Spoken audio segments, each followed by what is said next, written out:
In the deep shadows of 19th century America, where the weight of chains clashed with the yearning for freedom, one woman rose from bondage to become a legend.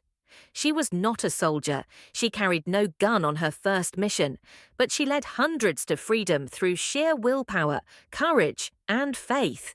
This is the story of Harriet Tubman, the woman who never lost a passenger. Born Araminta Ross around 1822 in Dorchester County, Maryland, Harriet was enslaved from birth.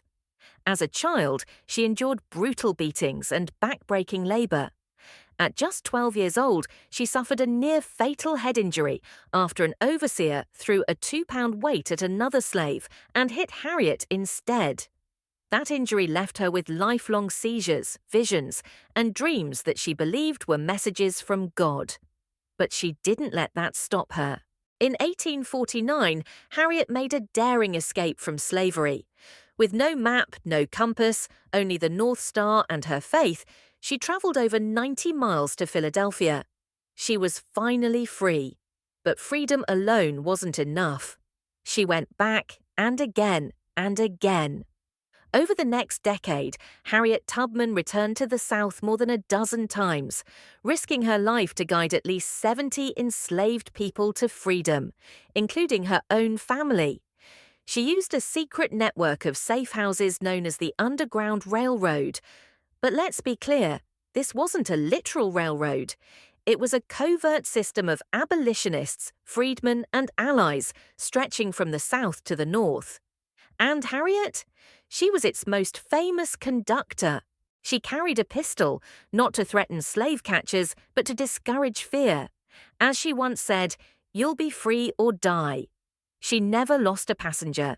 Her missions were so successful, there was a $40,000 bounty placed on her head, a fortune in those days. But no one turned her in. She moved in silence, always one step ahead. When the Civil War erupted, Harriet didn't sit on the sidelines. She joined the Union Army as a cook, a nurse, a scout, and eventually a spy. In 1863, she led an armed expedition known as the Combahee River Raid in South Carolina. She became the first woman in American history to lead a military operation. The raid freed over 700 enslaved people in a single night. 700 people. One night, led by a woman born in chains. After the war, Harriet settled in Auburn, New York. But her fight didn't end with emancipation. She worked for women's suffrage, founded a home for elderly African Americans, and lived her final years in poverty, never fully paid for her wartime service. She passed away in 1913 at about 91 years old. Her last words were, "I go to prepare a place for you." Today, Harriet Tubman stands among America's greatest heroes, not because she was fearless, but because she moved forward in spite of fear. Her name is whispered in freedom songs. Her face may soon grace the $20 bill, and her legacy continues to guide those who fight for justice.